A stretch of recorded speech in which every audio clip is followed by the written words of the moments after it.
Okay. So पहिलं तर काय होईल की आपण ओव्हरव्ह्यू घेऊ आपण काही गोष्टींचा, की त्याचे ऍप्लिकेशन्स कसे आहेत, त्याचे ऍप्लिकेशन्स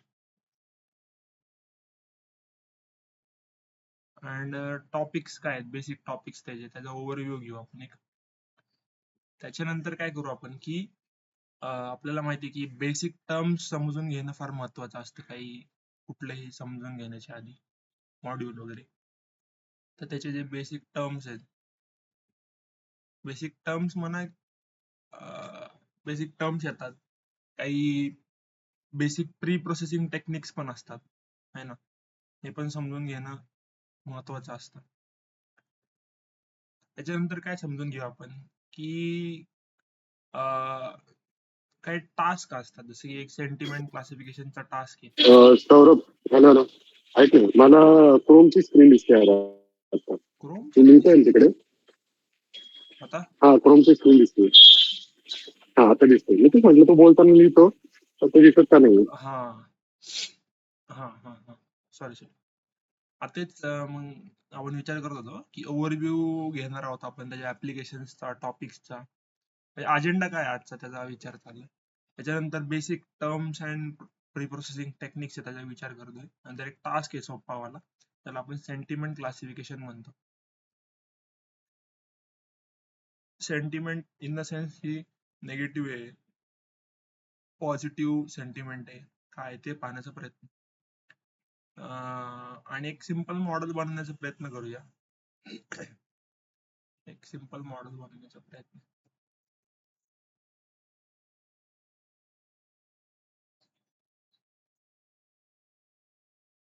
हा एक झाला आपला अजेंडा आहे आजचा. ठीक आहे, लेट स्टार्ट. आता NLP हा असा एक डोमेन आहे की ज्याच्यामध्ये ना म्हणजे तू जर विचार करशील की बाबा हा जो डोमेन आहे ना, हा थोडासा काय म्हणू, थोडा वेगळ्या टाईपचा डोमेन आहे. का की याच्यामध्ये जो डेटा आहे ना, NLP मध्ये जो डेटा आहे तो कसा आहे, तर it is in the form of text. Text असू शकतो किंवा ऑडिओ ही असू शकतो. ओके, टेक्स्ट और ऑडिओ. टेक्स्ट और ऑडिओ डेटाची एक खासियत म्हणा किंवा त्या डेटामध्ये प्रायमरी प्रॉपर्टी असते असं म्हणू शकतो आपण. ती म्हणजे टेम्पोरल असतो हा डेटा. टेम्पोरलचा मिनिंग माहिती तुला?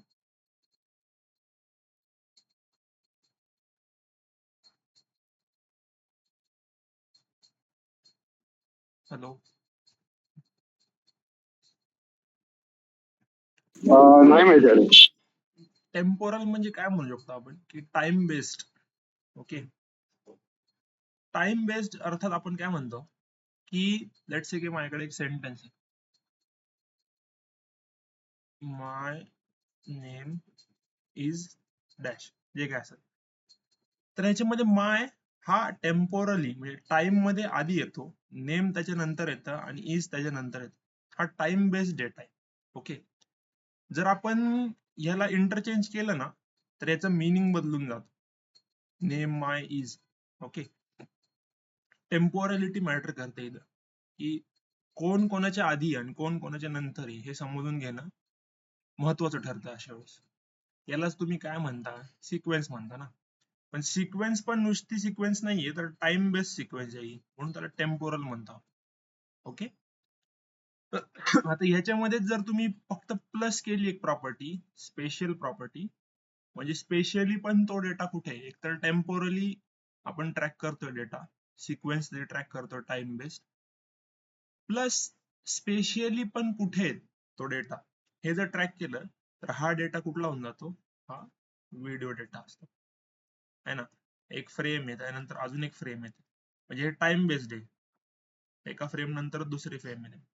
पण प्लस आपण कुठे आहे ते ऑब्जेक्ट आता इकडे सरकलं तर ते स्पेशली पण ट्रॅक करतोय आपण तो डेटा. सो तो व्हिडिओ डेटा. ओके, म्हणजे व्हिडिओचा आपण विचार नाही करते तरी टेम्पोरल प्लस स्पेशल असेल तर तो व्हिडिओ डेटा होऊन जातो. ठीक आहे. मग याच्यामध्ये प्रोजेक्ट कुठले कुठले असतात? प्रोजेक्ट इन द सेन्स की कुठले कुठले टास्क करू शकतो असं आपण म्हणूया त्याला. NLP मध्ये कुठले कुठले टास्क करता येईल. फर्स्ट ऑफ ऑल आपण काय म्हणलो, क्लासिफिकेशन. आता टेक्स्ट स्लॅश ऑडिओ क्लासिफिकेशन करता येईल.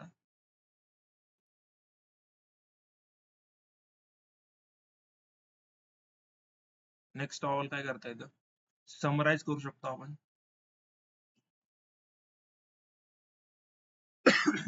जे आजकाल मोठे मोठे मॉडेल्स करतायत.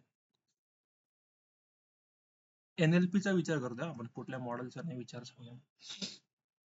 नंतर काय आहे की NMT ट्रान्सलेशन करता येतं, पण ते न्यूरल मशीन ट्रान्सलेशन असतं असं त्याला म्हणतात. आपण जे गुगल ट्रान्सलेट वापरतो है ना, ते काय आहे, NMT आहे ते, neural machine translation, Google translate. Next of all काय येतं आजच्या काळामध्ये, जनरेशन ऑफ टेक्स्ट है ना. आपण टेक्स्ट जनरेट करतो आजच्या मॉडेल्स थ्रू. ओके. त्याच्यामध्ये मोठे मोठे मॉडेल आहेत, GPT, BERT, Grok, open AI, सगळे सगळे येणार त्याच्यामध्ये. अजून एक टास्क काय करू शकतो आपण, तर प्लेजिअरिझम. प्लेजिअरिझम माहितीये?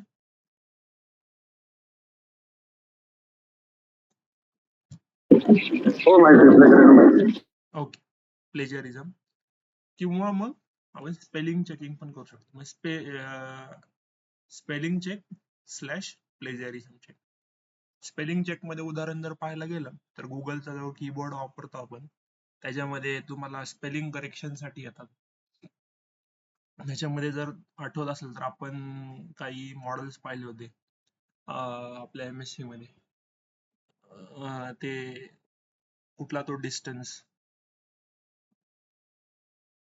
म्हणजे एक वर्ड कन्व्हर्जन दुसऱ्या वर्ड मध्ये, लेविन्स्टन नाही, असं काहीतरी एक मॉडेल शिकलो होतो आपण. काहीतरी होतं, मला एक्झॅक्ट नाव नाही आठवत त्याचं, बट होतं म्हणजे स्पेलिंग चेक करू शकतो, प्लेजरिझम चेक करू शकतो, आणि अजून एक शेवटचा टास्क काय करू शकतो, टॉपिक मॉडेलिंग करू शकतो.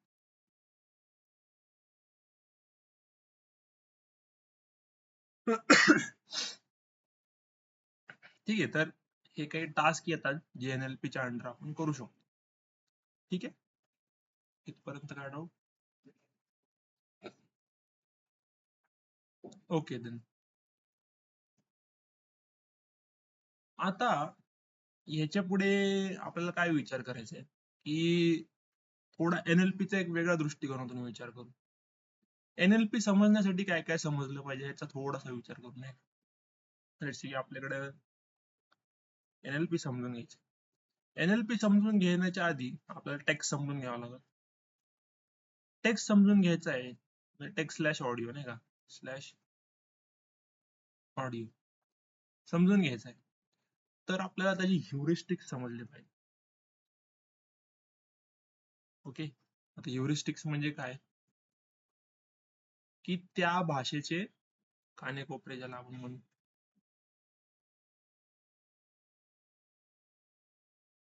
Okay. Heuristics, a method of solving problem, अशी त्याची डेफिनेशन आहे गुगल वर.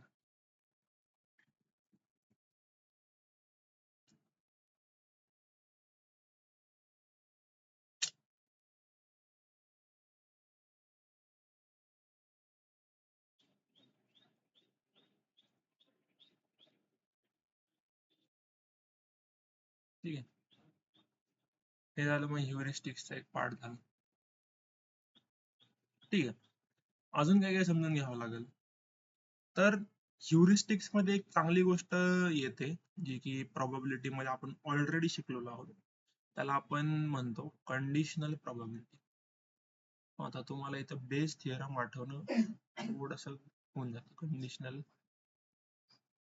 म्हणजे हे घडलं तर हे घडण्याची प्रोबॅबिलिटी काय आहे ना. म्हणजे कंडिशनल प्रॉबिलिटी कशा अर्थाने म्हणतो आपण, let's take an example. I am a software engineer असं म्हणलं तर आय नंतर एम येण्याची प्रॉबिलिटी काय आहे? ओके, कसं येणार ते की probability of m given i हे काय आहे हे शोधून काढावं लागलं. मग फक्त m चीच का, सगळ्या वर्ड्सची प्रॉबिलिटी काढावी लागली within the sentence which can occur after i. ज्या पण वर्डची प्रॉबिलिटी जास्ती असेल कंडिशनल प्रॉबिलिटी तो वर्ड प्लेस करा and move forward in sequential manner, है ना. मग आता हे तर झालं की आपण विचार करत होतो आय नंतर एम ची प्रॉबिलिटी काय. समजा मी असं म्हणलं थोडी ना सेंटेन्स फक्त आय ने चालू होईल किंवा मग सेंटेन्स मध्ये मला पुढे जायचं असेल तेव्हा काय.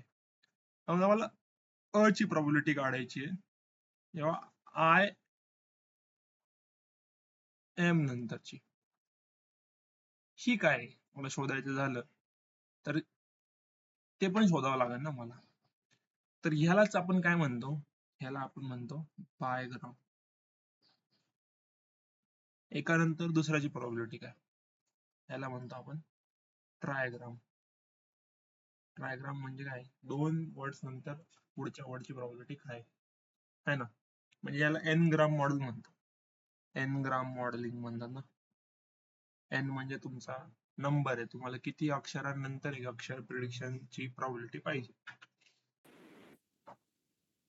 मग हे तर आपलं शिकलो होतो आपण, आठवत असेल तर बायोग्राम ट्रायग्राम, त्यानंतर बघूया अजून पुढे आपण. हो. ठीक आहे. आता आपण काय करूया की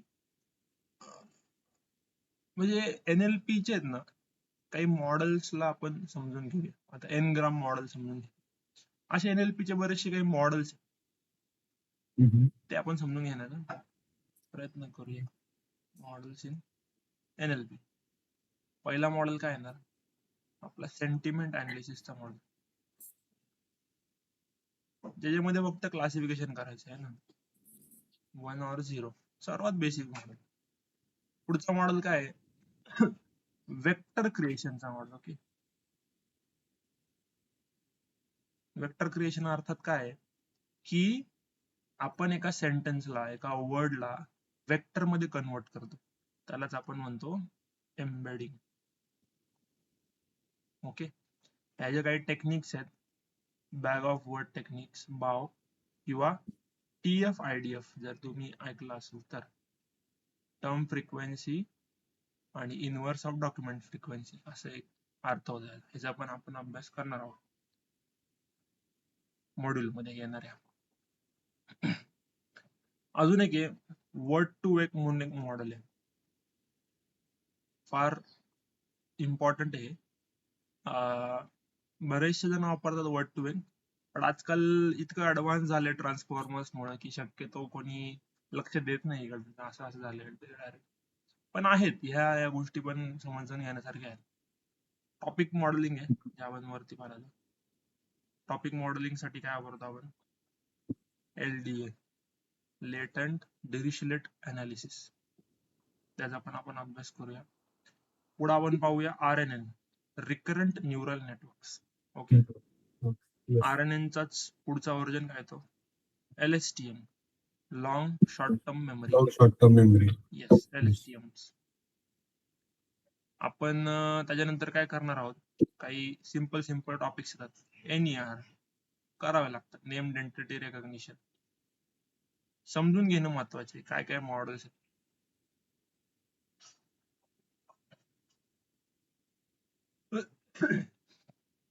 NER नंतर आपण लेटेस्ट टेक्नॉलॉजी, अटेन्शन आहे ना, attention is all you need, 2017 मध्ये आले. अटेन्शन नंतर आले तुमचे ट्रान्सफॉर्मर्स. पहिला अटेन्शन मेकॅनिझम समजून घेऊ, त्याच्यानंतर ट्रान्सफॉर्मर मध्ये अटेन्शन वापरतात. ओके, ट्रान्सफॉर्मर मध्ये फक्त अटेन्शन नाही वापरत, ट्रान्सफॉर्मर युजेस अटेन्शन एका भागामध्ये. ठीक आहे. येस. त्याच्यानंतर आपण लेटेस्ट टेक्नॉलॉजीचा अभ्यास करूया, बर्डचा. बर्ड समजून घेतलं की तुम्हाला जीपीटी समजूनच जाईल. एनकोडर डिकोडर आर्किटेक्चर सगळ्या गोष्टी समजून जात, काही एवढं खास नाही.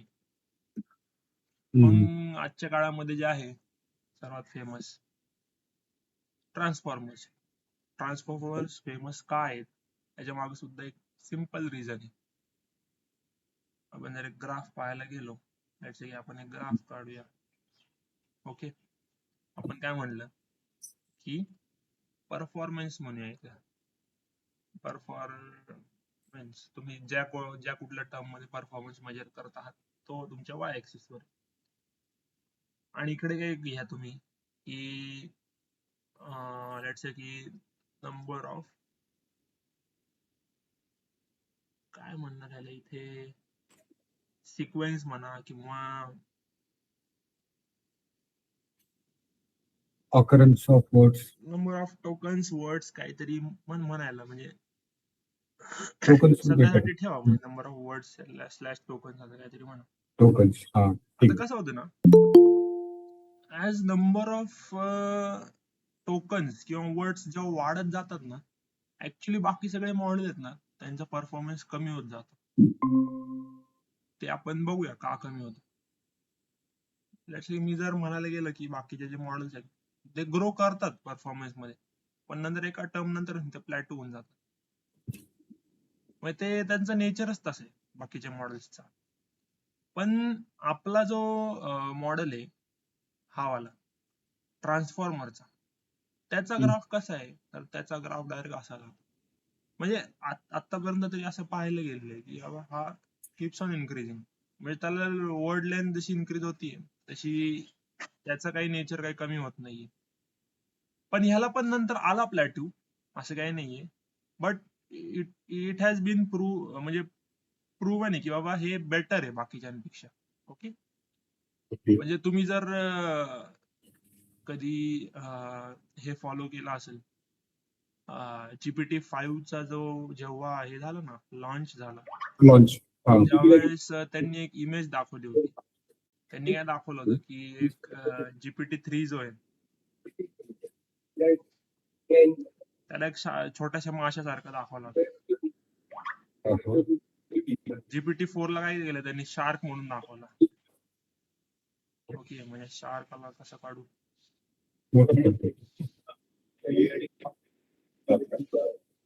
शार्क म्हणून दाखवला. आणि GPT-5 जो होता ना त्यांना, तुम्हाला जर माहित असेल मॅगलॉडॉन शार्क माहिती का तुम्हाला, जगातली सर्वात मोठी शार्क, असा त्यांनी खूप मोठा मासा दाखवला. आता don't go on my drawing, भारी काढतो तरी ठीक आहे. होतं काय माहिती का, त्यांना असं वाटलं होतं की जसे तुम्ही नंबर ऑफ टोकन्स वाढवत जाल ना तसं ऍक्च्युली परफॉर्मन्स सुद्धा वाढत जाईल, असं त्यांच्या निदर्शनास होतं. त्यांनी GPT-3 वरून ते GPT-3 चे काही व्हर्जन्स काढत गेले, नंबर ऑफ पॅरामीटर्स वाढवत गेले, चांगला झाला, वाढत गेला. त्याच्यानंतर GPT-4 वर आले. GPT-4 चे पण बरेचसे व्हर्जन, आता आपण GPT-4 चेच व्हर्जन वापरतो, 4.5 वगैरे काहीतरी. ह्यांनी सुद्धा चांगला परफॉर्मन्स दिला. त्यांनी काय विचार केला, let's go to the mega scale. त्यांनी पॅरामीटर्सच्या टर्म्स मध्ये सुद्धा आहे ना खूप ट्रिलियन्स ऑफ पॅरामीटर्स टाकले GPT-5 मध्ये. पण झालं काय की तो मॉडेल इतका मोठा झाला ना की त्यांनी लर्निंग नाही केलं, त्यांनी मेमोरायझेशन केलं. आता हे समजणं थोडस ट्रिकी आहे. मला काय म्हणायचं ते समजलं का तुम्हाला? नाही, मेमोराइज केलं आणि नाही समजलं. मेमोराइज ओके, म्हणजे काय आहे की एका लेवल नंतर आहे ना असं होतं की तुम्ही पॅटर्न तर बघता, सगळे पॅटर्न, हे काय पॅटर्न रेकग्निशन आहे ना शेवटी. ट्रान्सफॉर्मर अटेन्शन काय करते, पॅटर्न शोधते. पण जेव्हा तुमचं मॉडेल इतकं मोठं असतं ना की त्याच्यामध्ये त्यांनी सगळेच पॅटर्न शिकून गेला तो, त्यावेळेस ते मेमोराइज करतं. मग त्याला काहीच पॅटर्न नाही भेटला ना की त्यावेळेस ते मेमोराइज करतं, म्हणजे कुठल्या शब्दानंतर कुठला शब्द येणार हे त्याला माहित होऊन जातं. मग तो पॅटर्न नाही शोधत, मग जनरलाइज नाही करत, तो ओव्हरफिट कडे जातो असं समजा तुम्ही. हा मी तेच म्हणतो, म्हणजे ओव्हरफिट झाला काही. हा ओव्हरफिटच झाला, म्हणजे तो इतका मोठा मॉडेल झाला की त्यांनी सगळ्या टेक्स्टवर जे काही त्याला टास्क आहे त्याच्यावर तो ओव्हरफिट झाला, असं झालं लागलं. पण त्यांनी GPT-5 ची आयडिया ड्रॉप केली. ऍक्च्युली GPT-5 लॉन्च झालेला आहे बट कोणीच वापरत नाही. तुम्ही चॅट जीपीटीच्या वेबसाईट वर जरी जाल, आपण पटकन जाऊन सुद्धा बघू शकतो मे बी. मी तेच बघायला घेतलं. भरपूर दिवस झाले चॅट जीपीटी वापरलंच नाही. चॅट जीपीटी वर जर आपण गेलो, लॉग इन काय नसतं राव बाय डिफॉल्ट.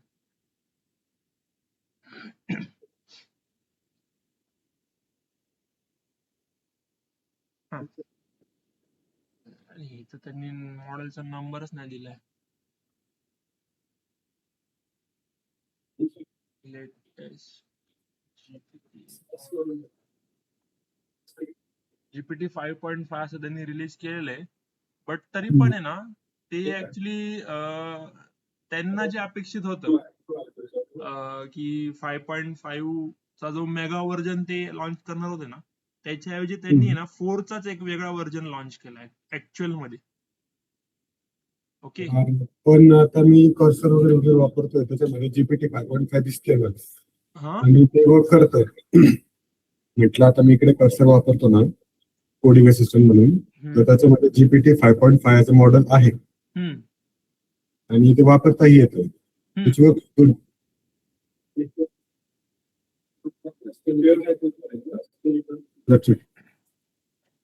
म्हणजे वापरता येतं याचा अर्थ काय आहे की त्यांनी आहे ना ऍक्च्युअल मध्ये जो मोठा मॉडेल बनवला होता ना 5 चा, तो त्यांनी लॉन्च करण्याच्या ऐवजी ना 4 चाच एक वेगळा व्हर्जन ऍक्च्युली 5 आता सध्या. ओके, म्हणजे 5 चा जो क्रेज होता की 5 इतका मोठा मॉडेल असेल, तो त्यांनी ड्रॉप केला आणि 4 वरच त्यांनी प्रोग्रेस करून 5 लॉन्च केलंय. असं आहे ते ऍक्च्युली सिनारिओ तो. ओके. म्हणजे सॉर्ट ऑफ जीपीटी 5.5 वापरतो ते 4 समथिंग व्हर्जन 4 काहीतरी बॅकएंडला. हा, बॅकएंडला पण ते बेटर आहे, ऑब्विसली बेटर असणार कारण की त्यांनी ऍडव्हान्समेंट केलेली आहे. ओके, ते नव्हतं माहिती. ठीक आहे, म्हणजे समजलं ना मला काय म्हणायचं. म्हणजे टू मच पॅरामीटर्स पण तुम्हाला घातक आहेत, ते तुम्हाला डायरेक्ट लर्निंग पासनं तुम्हाला मेमोरायझेशन वर नेतात. ओके ठीक आहे, त्याच्यावर लय वेळ अडकल मला. आणि अजून एक सांग मला की आता जर मॉडेल मोठं झालंय तर त्याला जे इन्फ्रास्ट्रक्चर सपोर्ट लागेल एक्झिक्यूट करायला ते पण जास्त पडणार ना ऑब्व्हियसली. लागणार. तो माइट बी द रिझन की त्यांनी तो ड्रॉप केला. जर त्याच्या मॉडेलचा नाही नाही एक्झिक्युशन नाही, एवढं हेवी आहे. त्यांना तिथं बॉटलनेक नाहीये. ओके, बॉटलनेक कुठं आहे की मॉडेलनी शिकणं म्हणजे काय आहे की तुम्हाला जनरलाइज करता आलं पाहिजे, नाही का. म्हणजे मॅथ्सचं टेक्स्टबुक तुम्हाला देतात ते काही पाठ करण्यासाठी नाही देत, तुम्हाला ते शिकण्यासाठी देतात की बाबा हे फॉर्म्युला बाहेर पण वापरता यायला पाहिजे म्हणून. ओके. तसं नाही झालं पाहिजे ना, म्हणजे तिथले प्रॉब्लेम सोडवता येतात म्हणून थोडी ना जगाचे प्रॉब्लेम सोडवता येतात. तशामध्ये ही केस झाली होती ऍक्च्युअल मध्ये. बट इट्स ओके, म्हणजे तुम्हाला समजलं मला काय म्हणायचं ते. हो. आता काय करूया आपण, आतापर्यंत आपण एवढं सीव्ही शिकलो कम्प्युटर विजन, मग एनएलपी मध्ये काय येतं. म्हणजे आपण काय म्हणलो की सीव्ही मध्ये काही लेअर्स येतात, लेअर्स इन द सेन्स ते कसं शिकत जातं. तर कम्प्युटर विजन जे आहे ते पहिलं काय करतं तर एजेस समजून घेतं, है ना. एजेस समजून घेतं, त्याच्यानंतर एजेस समजा किंवा मग तुमचे काय ते टेक्स्चर्स आहे ना, आधी ते समजतं त्याला पहिल्या लेअर्स मध्ये. त्याच्यानंतर काय की शेप्स समजून घेतो, शेप्स किंवा पार्ट्स ऑफ ऑब्जेक्ट असं काहीतरी समजून घेते, आणि शेवटी ते ऑब्जेक्ट समजते. दिस इज हायरार्की ना, त्याला असं समजण्याची प्रक्रिया आहे त्याची सीव्हीची.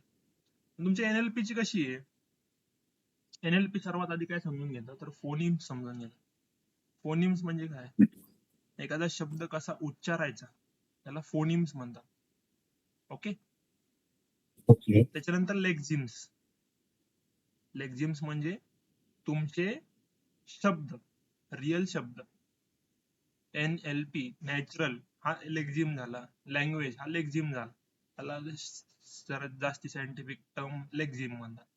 फोनिम्स त्याचं कसं उच्चारतात, लेक्झिम्स ते शब्द कसे आहेत, त्याच्यानंतर फ्रेजेस फ्रेजेस म्हणा Sorry. किंवा सेंटेन्सेस म्हणा, आणि शेवटी ते कंटेक्स्ट समजतं.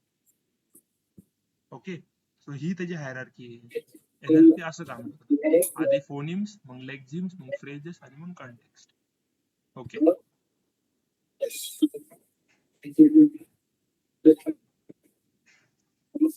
त्याला जर आपण नीट काढलं तर हे दिसते का तुम्हाला? असे आधी phonemes, text, speech to text, speech identification, आणि हे असं असं एक लेअर ऑन लेअर बिल्टअप करत जातं ते.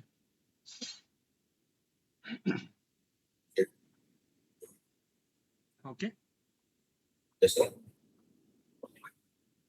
ठीक आहे. आता आपण काय करूया की एक छोटासा प्रोजेक्ट टाइप काहीतरी विचार करूया. काय आपल्याकडे प्रोजेक्ट की जे बँड कीवर्ड्स आहेत. लेट्स से की आपण ट्विटर मध्ये काम करतो आणि काय बँड कीवर्ड्स आहेत. हे कीवर्ड्स किंवा हे शब्द दिसले ना पाहिजे. लेट्स से की बरेचशा अपशब्द आहेत किंवा बरेचसे काही चुकीचे शब्द आहेत. लेट्स से की चुकीचा शब्द वीड आहे. वीड काय आहे तर एक ड्रग आहे. अजून काय म्हणू शकतो आपण तर वेपन्स. हे सगळे बँड वर्ड्स आहेत ना. किंवा थोडा वेगळ्या प्रकारचा शब्द अडल्ट पावडर असं काहीतरी. हे जे शब्द आहेत हे आपल्याला बँड आहेत. ओके, हे आपण बॅन केले ट्विटर मध्ये. पण बॅन करूनही होईल का? ते तिथे दिसले पण नाही पाहिजेत ना इथे ट्विटर मध्ये. तो टास्क कसा हँडल करायचा त्याच्यावर थोडा विचार करूया. काय काय असं होऊ शकतं की हे वर्ड्स डिटेक्ट नाही होणार. डायरेक्टली वर्ड्स आले तर डिटेक्ट व्हायला काय हरकत नाही, पण काय काय असे हा स्टार्स टाकते त्याच्यामध्ये. मला स्टार नाही. स्कार काय? स्टार ऍस्टिक. स्टार. युट्यूब वरती जेव्हा ते थंबनेल वगैरे लावतात तेव्हा ते त्याचं जे कॅप्शन किंवा जे काही हा हा व्हिडिओचं नाव असतं हा त्याच्यामध्ये ऍस्टिक्स वगैरे ऍड करतात टू हा बेसिकली हा ऍस्ट्रिक नॉट गेट. ऍस्टिक ऍड करतात. ओके, अजून लेट्स से की स्पेलिंग मिस्टेक करू शकतात ते मुद्दामून. येस, दॅट माइट बी तुम्हाला माहिती आहे स्पेलिंग मिस्टेक्स करतात ते. अजून काय होऊ शकतं तर वीड थोडी ना फक्त इंग्लिश लँग्वेज मध्ये, मल्टिपल लँग्वेजेस मध्ये त्याला मल्टिपल नेमिंग आहे ना. राईट. मल्टिपल लँग्वेजेस मध्ये मल्टिपल काय काय म्हणतात त्याला. येस. अजून एक काय आहे की कॉम्बिनेशन ऑफ मल्टिपल लँग्वेजेस. आता आपण काय यूज करतो चॅटिंग साठी तर मराठी यूज करतो but in form of English है ना. हे एक सिनेरियो आहे ना, हा कॉम्प्लेक्स सिनेरियो. याला आयडेंटिफाय कसं करणार तुम्ही? Combination of multiple languages. हे सगळे जे सिनेरियो आहे हे तुम्हाला हँडल करावं लागतं. कशासाठी? हे बँड कीवर्ड्स डिटेक्ट करण्यासाठी. ओके, मग आपल्याला काय विचार करावा लागेल की हे कसे सॉल्व्ह करायचे. मग आपण एक एक करून त्याच्यावर बिल्डअप करत जाऊ. बाबा हा हे असं, हे तसं, ते असं, हे असं. काय काय सिनेरियोज ट्राय करू, काय काय मॉडेल्स ट्राय करू. असं करत करत आपण एक एक मॉडेल बघत जाऊ, नाही का. आता कधी कधी काय होतं की सिंपल मॉडेल सुद्धा समजून घेणं महत्वाचं होऊन जातं टू अंडरस्टँड बिगर मॉडेल्स. तर आपण एकदम सिंपल मॉडेल पासून सुरुवात करूया. कुठलं मॉडेल? एकदम सिंपल मॉडेल आपल्याकडं जे आहे सुरुवातीपासून ते म्हणजे आपलं ज्याला आपण Ngram मॉडेल म्हणतो, नाही का.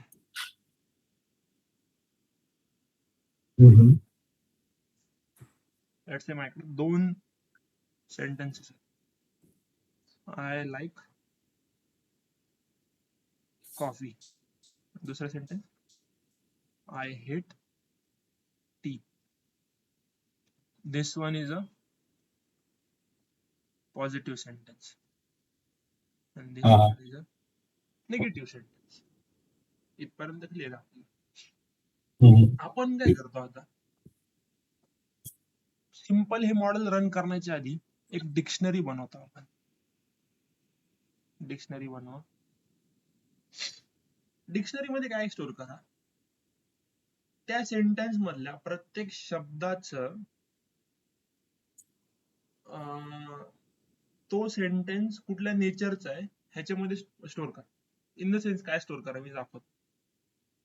डिक्ट मध्ये स्टोअर करा. असं नाही होणार, मला वाटतं असं स्टोअर करावं लागेल. असं आय सेपरेट. आय प्रत्येक शब्द हा आहे पॉझिटिव्ह प्लस इक्वल टू 1. काय केलं मी इथं, आय हा ह्या सेंटेन्सचा विचार करतो. आय लाईक कॉफी मध्ये आय हा पॉझिटिव्ह होता त्याचा नेचर, त्याच्यामध्ये मी +1 केलं या डिक्शनरी. पुढे काय करेल मी, आय लाईक हा पण एक पॉझिटिव्ह सेंटेन्सचा भाग आहे, प्लस इक्वल टू 1. असं सगळे पॉझिटिव्ह सेंटेन्सेसला त्यांचे आकडे वाढत जाईल. जर आय 2दा आला तर इथं 2 येईल, 3दा आला 3दा येईल. म्हणजे पॉझिटिव्ह नेचर मध्ये आय किती वेळा आला याचं मी काउंटिंग करतोय. ओके, प्रत्येक वर्ड. पुढे काय आहे, पुढे अजून नेगेटिव्ह सेंटेन्सेस कडे जायचं. आता आय इथं negative plus equal to 1. Negative मध्ये पण आय आला. असं मी सगळं काउंटिंग करत चाललंय. ओके, अशी खूप मोठी माझ्याकडे सेंटेन्सेसची लायब्ररी होती पेट, आणि त्याच्यामध्ये माझ्याकडे नेगेटिव्ह आहे का पॉझिटिव्ह आहे सेंटेन्स त्याची पण माहिती होती. असं मी एक मॉडेलिंग केलं. याच्यामध्ये काय डाऊट?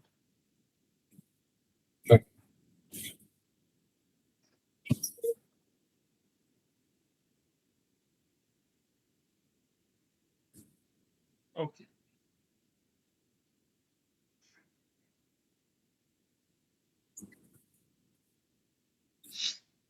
म्हणजे मी काय करतोय, एक चांगल्या फॉर्म्युला मध्ये इथं दिलेलं आहे, हे करतोय मी. हे करतोय डिक्शनरी मॅपिंग वर्ड आणि क्लासचं. ओके, समजून घ्या हा फॉर्म्युला.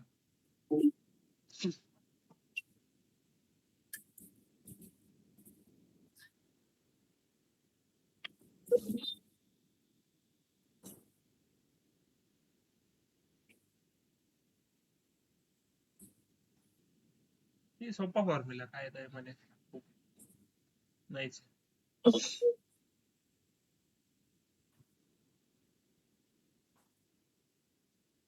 ठीक आहे, इथपर्यंत समजलं असेल तर आपण पुढे जाऊया आता. मग जेव्हा नवीन सेंटेन्स येईल तेव्हा काय करणार आपण, जसे की आय हेट अमेरिकानो. अमेरिकानो असं सेंटेन्स काय करणार अशा वेळेस, परत टॉपिक मॉडेलिंग कडे. जसे की आय हा पॉझिटिव्ह मध्ये 3दा आला आणि निगेटिव्ह मध्ये पण 3दा आला. बरोबर. हेट पॉझिटिव्ह मध्ये 0 टाइम आला, निगेटिव्ह मध्ये 2दा, आणि अमेरिकानो आलाच नव्हता. 0-0 सोडून द्या, अमेरिकानो नाही आला दोन्हीकडे. ऍज अ इन टोटल काय होतं ऍज अ नेचर, ते निगेटिव्ह होईल ना. आता सिंपल आहे एकदम, काही जेवण डोकं लावायची गरजच नाही. फक्त फ्रिक्वेन्सी काढा आणि फ्रिक्वेन्सी मध्ये कुठला शब्द काय आहे ते समजून निगेटिव्ह होऊन जातं. ओके, अशा प्रकारे एक सिंपल मॉडेल चालतं. हेच आपण काय करूया, थोडं कोड मध्ये पाहण्याचा प्रयत्न करूया. ठीक आहे, लेट्स गो टू कोडिंग.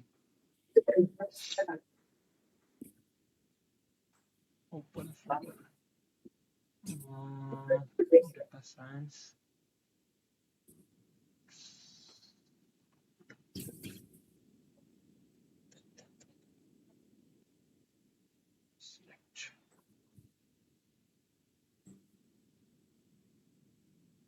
काय म्हणाला,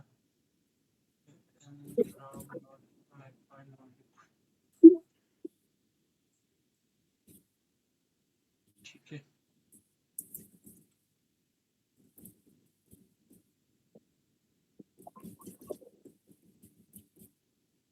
इतके सारे एन्व्हायरमेंट बेनकामचे.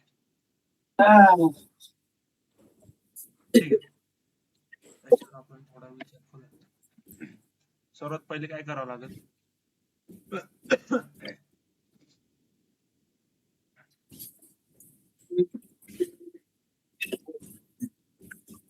काय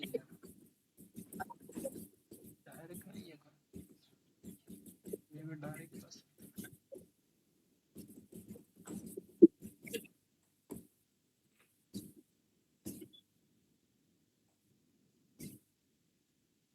डायरेक्ट ठीक आहे, याच्यावर विचार करूया. NLP बद्दल माहिती इथे, इझी, मीडियम, जे आपण विचार करत गेलो. Spelling checking easy, keyword based, topic modelling, text classification. Conversational agent सर्वात हार्ड आहे ना, असं आहे. मग आपण आता हे पाहिलं, ह्युरिस्टिक बेस्ड वगैरे वगैरे. सर्वात महत्वाची लायब्ररी NLP मध्ये म्हणजे NLT के आता मला इन्स्टॉल असेल नसेल, इन्स्टॉल ते नवीन PC केल्यापासून मी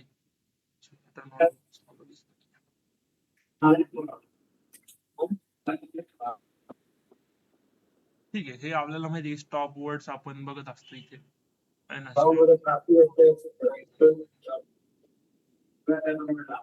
स्टॉप वर्ड्स बघत असतो आपण डाउनलोड.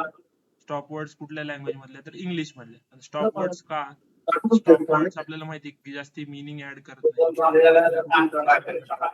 तुमचा जो द आहे, इज आहे, आहे, ॲन आहे, अजून काय येणार, इज, ॲन, अँड, ऑर, हे जे स्टॉप वर्ड्स आहेत हे येणारच आहेत आणि हे काही खूप मिनिंग ऍड करत नाहीत. अँड ऑर मे बी करतील, हे बाकीचे काही एवढे उपयोगाचे नाहीत, म्हणजे फिल्टर आउट करा. इथे खाली दिलेले आहेत त्यांनी,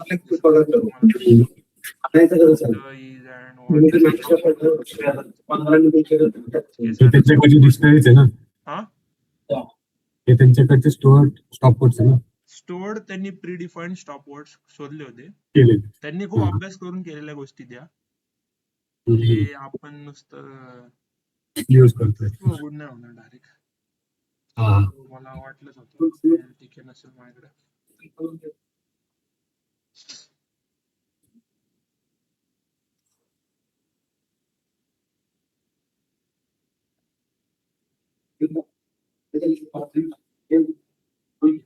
स्टॉप वर्ड झाले. प्री प्रोसेसिंग बद्दल आपण विचार करू. आपल्याला स्टेमिंग आणि लेमटायझेशन आठवते आता? येस. काय काय होतं स्टेमिंग आणि लेमटायझेशन? बेसिकली कोणत्याही वर्डचं जे म्हणजे बेस किंवा रूट वर्ड असतो, त्याच्याकडे जाताना त्याला स्टेमिंग म्हणतात. आणि लिमिटायझेशन म्हणजे बेसिकली कोणत्याही रनिंग ING फॉर्म हा जो आहे तो लिमिटायझेशन झाला. बरोबर आहे, बरोबर. लेमटायझेशन मध्ये काय करतो की त्याचा रूट वर्ड शोधतो, दोन्हीकडे आपण रूटच वर्ड शोधतो. पण लेमटायझेशन मध्ये आपण एक असा वर्ड शोधतो जो एक्झिस्ट करतो, त्याला एक काहीतरी एक्झिस्टिंग पाहिजे तो वर्ड. स्टेमिंग मध्ये तो वर्ड एक्झिस्ट करतो नाही करतो आपल्याला काही घेणं देणं नाही. स्टेमिंग म्हणजे एक प्रीडिफाईन्ड सेट ऑफ रूल्स आहे. रनिंग आहे, तर स्टेमिंग मध्ये आपण डिफाईन केले की ING काढून टाक, तर तो RUNN हा स्टेम होईल. त्याला काही घेणं देणं नाहीये. लेमटायझेशन मध्ये काय रनिंगचा, त्याला माहिती की रनिंगला माझ्याकडे एक ऑलरेडी प्रीडिफाईन्ड लेमा आहे, रन, तर मग RUN ठेवल. ओके, असे.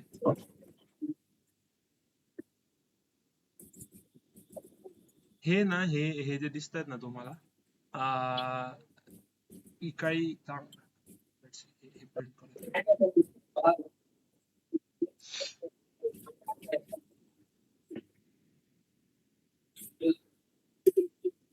आता काय होतं कधी कधी की ह्युमन हा एक शब्द आहे, बरोबर. आता ह्युमन हा एक शब्द आहे, तर ह्युमन नेहमी ह्युमनच म्हणून नाही दाखवला जात. कधी कधी त्याला मॅन म्हणतात, कधी कधी त्याला होमोसेपियन म्हणतात, पण अर्थ तर ह्युमनच आहे ना. समजलं हा का काय म्हणतो? बरोबर. हम्म. तर ते आपण काय करतो की ह्यांच्या थ्रू बघण्याचा प्रयत्न करतो. सिमेट्रिकल सेट्स असं काहीतरी याचा अर्थ होतो. याच्यामध्ये काय करतो आपण की हा हे लेमा नेम्स मधून दिसेल. हा सी डोमेस्टिक डॉग, कॅनिस फॅमिलियारिस, हे त्याचं सायंटिफिक नेम असेल. लेट्स सी मी इथे ह्युमन टाकलं, काय झालं ह्युमनला? रन होतंय. थोडा का वेळ घेते बिनकामचा. हा homo, man, human being, human, असे वेगवेगळे अर्थाने त्याला डिनोट केलं जाऊ शकतं ह्युमनलाच. ते सुद्धा आपण शोधू शकतो थ्रू दिस वर्ड नेट, आणि ह्याला लेमावरून काढू शकतो आपण. ह्याच्यामध्ये याची डेफिनेशन सुद्धा आहे. डेफिनेशन जर पाहिली आपण तर मोठी लायब्ररी आहे, चांगली आहे, ठीक आहे. आम्हाला रन होऊ द्या. स्लो आहे पण. चालले पाहिजे, ते फारच जास्त स्लो चालतंय. हा any living or extinct member of the family Hominidae characterized by superior intelligence, articulate speech and erect carriage. हे ह्याचं डेफिनेशन आहे ह्युमनचा. अशा प्रत्येक शब्दाचं, प्रत्येक वर्डचं त्यांनी डेफिनेशन दिलेलं आहे. डिक्शनरी कशी असते तशा टाइप मध्ये हे आहे असं समजून घ्या. तुम्ही वापरू शकता वर्ड नेटची जी लायब्ररी आहे. But weird language आहे तुला. लँग्वेज वर्डिंग वियर्ड आहे. डेफिनेशन जे दिलं नाही म्हणजे ते फार वियर्ड सेन्स मध्ये दिलेलं आहे. नाही तसं नाही. हे जे खाली डेफिनेशन दिले ना, any living or existing member of the family hominia, हे जे शब्द किंवा कन्स्ट्रक्शन आहे, हा तेच ना, जे कन्स्ट्रक्शन आहे त्यांनी जे सेव्ह केलेलं आहे हे फार असं वियर्ड स्टोअर केलेलं आहे वे मध्ये. काय माहिती ते आता ते हे ह्याच्यावर ज्यांनी काम केलं ना, हे इंग्लिशचे पंडित होते, पण त्यांनी मिळून हे गोष्टी झालेल्या आहेत. So त्यांना आपण चॅलेंज नाही करू शकत. हे म्हणजे जे आहे ते आहे. Fate personified any one of the 3 weird sisters. हे काय आहे याचा अर्थ मला तुम्ही समजून घ्या वाटलंस, मला पण नाही सांगता येणार नेमकं काय काय. ठीक आहे, लेमा आणि आपण ज्याचा विचार करत होतो, लेमाटायझेशन आणि स्टेमिंग. रनिंग मध्ये असा कुठला वर्ड आहे बरं याचा लेमा आणि स्टेमर वेगळा वेगळा येईल, असं कुठलं आहे आठवते का? रन्स.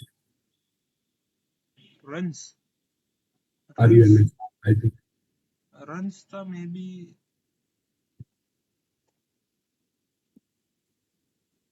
माझा लॅपटॉप स्लो झालाय का ही लायब्ररी स्लो चालली? मे बी रिस्टार्ट करावं लागेल. रनच आलं. सेम चालत.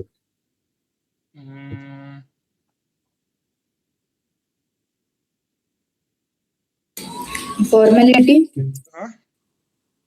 ठीक आहे, फॉर्मॅलिटी नाही, फॉर्मॅलिटी हाच रूट शब्द आहे. फॉर्मल आला पाहिजे ना काहीतरी. तुम्ही फॉर्मॅलिटी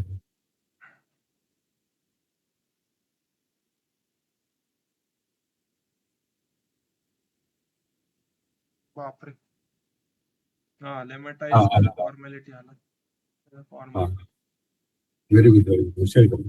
ठीक आहे, स्पेसी इन्स्टॉल करून घेतो.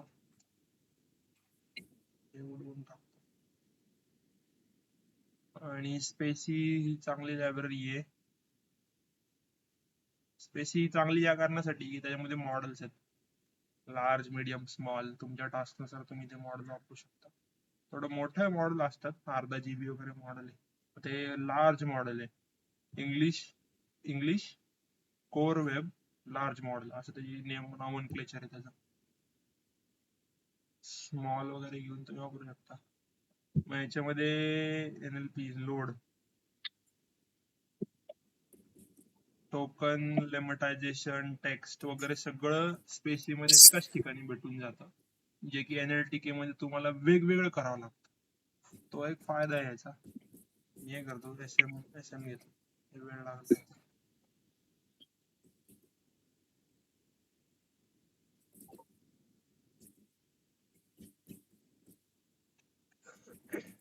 काही चालायचं हे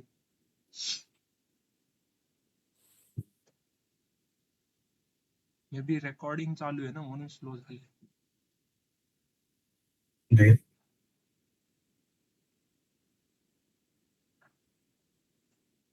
म्हणजे तुम्ही जर बघाल ना एक एक टोकन पार्स करत जातात ते NLP ही लायब्ररी आणि प्रत्येक टोकनला तुम्हाला टेक्स्ट पण भेटतं. टेक्स्ट म्हणजे ओरिजिनल पोझिशन कुठे आहे त्याची पोझिशन इन द सेन्स यांनी इथं काय दिलेलं आहे त्याचं डिटर्मिनंट आहे नाऊन आहे ह्याला पोझिशन काय त्याला म्हणतात ग्रामर मध्ये नेचर का काय काय म्हणतात यार ग्रामर शिकलं पाहिजे हे फालतू आपण बेसिकली सेंटेन्स जे काही स्ट्रक्चर होतं त्याला सब्जेक्ट आणि प्रेडिकेट मध्ये मोडायचं त्यानंतर मग त्याचं पोझिशनल इन्कोडिंग करायचं. पार्ट ऑफ स्पीच इथं दिलं पार्ट ऑफ स्पीच POS नाही रे पार्ट ऑफ स्पीच वेगळा प्रकार झाला. मग डिटर्मिनंट नाऊन ऍडजेक्टिव्ह तेच आहे ना पंक्च्युएशन तेच आहे ना त्यांनी दिलेलं आणि लेमा त्याचं लेमा व्हर्जन काय स्टेम आहे का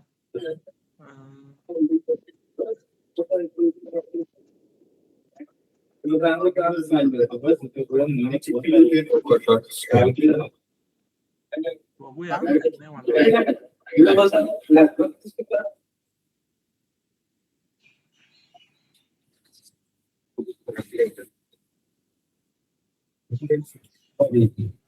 एकाच ह्याच्यात ते सगळं काय करून टाकतं म्हणजे परत लेमटायझेशन करा परत स्टेमिंग करा परत डिटर्मिनंट करा परत POS करा काही गरज नाही एकदाच तुम्ही त्या मॉडेल मधून घाला ते सगळं टेक्स्ट एकाच टायमिंगला तुम्हाला सगळं भेटून जातं. तो स्टेम नाहीये स्टेम शब्द स्टेमचा काय अर्थ पण नाही बनत कशाला वापरायचं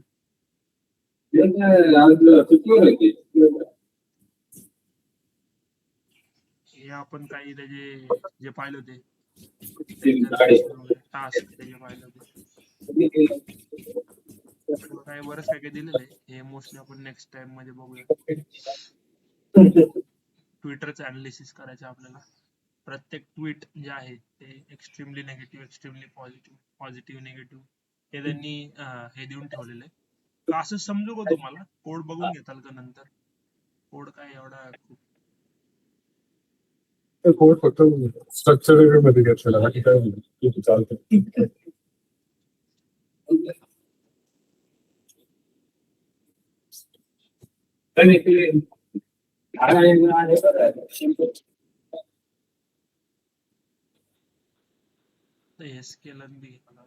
एक तर मी लॅपटॉप रिसेट केल्यापासून एक ती लायब्ररी नाही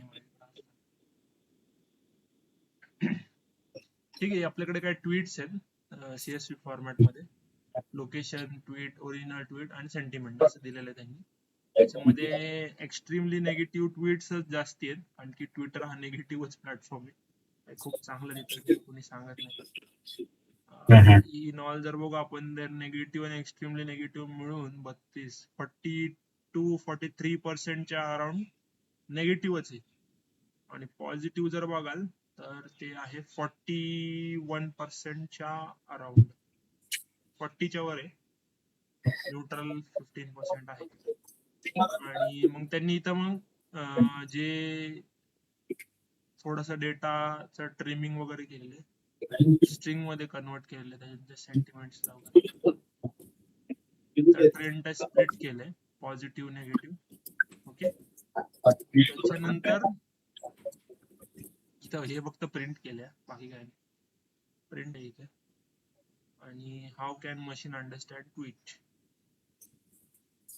ट्विटर मध्ये tweet dot split space tokenizer. Tokenization माहिती ना, येस. वर्ड्सला सेपरेट आउट करा, सेंटेन्सला सेपरेट आउट करा. Token, sentence tokenizer, word tokenizer, बऱ्याच टाईपचे टोकनायझर असतात. त्याच्यामध्ये मग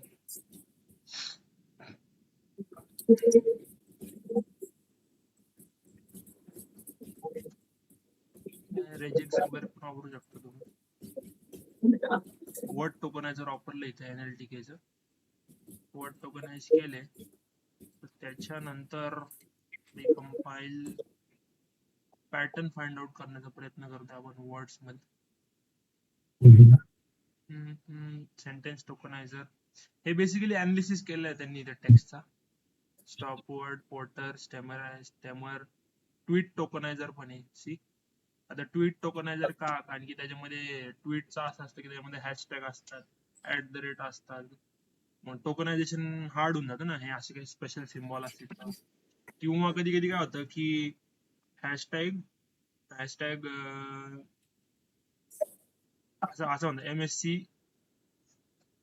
कम्प्लीट. आता ह्याला कसं तुम्ही टोकनाइज करणार ना, आपल्याला माहिती आहे की MSC वेगळं आहे, असं काहीतरी, आणि कम्प्लीट वेगळं आहे.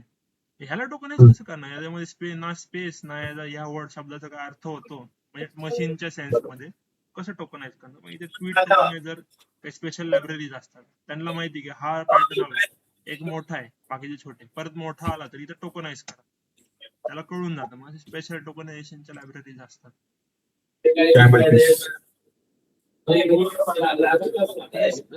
रेग्युलर एक्सप्रेशन समजलं ना, बऱ्याचशा गोष्टी सोप्या होऊन जातात तुम्हाला. ट्वीट टोकनायझर वापरलं. आता जर बघशील तू, इथं त्यांनी हे सेंटेन्स आहे, consumers have increase their online shopping due to coronavirus, retail in commerce study. मग ह्याने ते टोकनायझेशन असं केलंय खाली.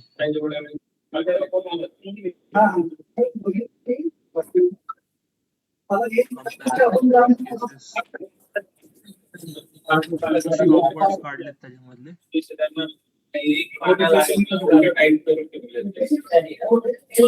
स्टेमिंग, लिमिटेशन स्टेमिंग, चेनचं चॅन,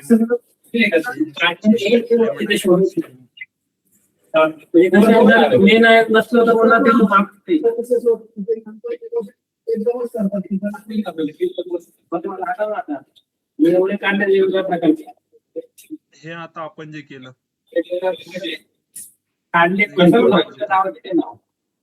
ते इथं जोडी लावली.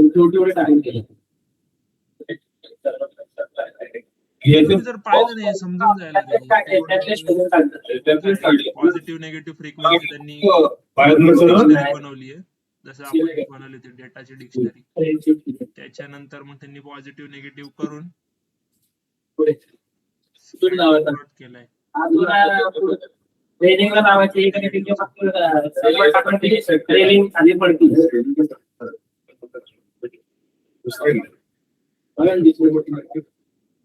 आपल्या इथे लावायची का बाहेर? भरपूर आहे ते मधले. अहो झाड आहेत ना, ते नाही लागत त्याला. झाड तिथे आहे, आम्ही लावून बघितलं, त्यातलं एक लावलेलं आहे. रिग्रेशन वापरून त्याने ट्रेनिंग टेस्ट फिट केला डेटा. अॅक्युरसी 50% आली, म्हणजे एक वाक्य दिल्यानंतर तर निगेटिव्ह एका पॉझिटिव्ह याच्यावर 50% अॅक्युरसी आहे आपल्याकडे, असं त्यांनी केलेलं आहे.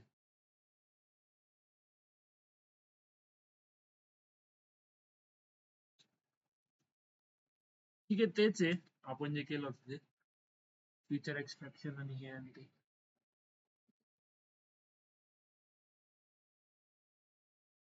ओके, याच्यामध्ये काही डाऊट होता का? काय असेल तर विचारा.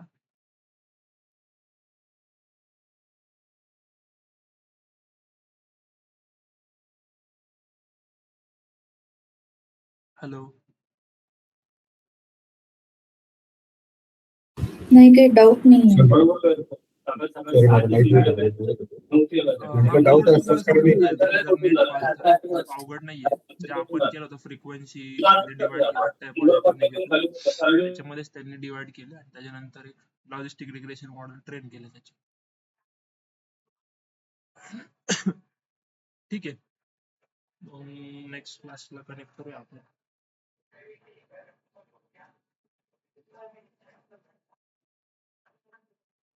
मी या दोन्ही गोष्टी देतो तुम्हाला, पुढे आणि आपला जे आपण लिहिलंय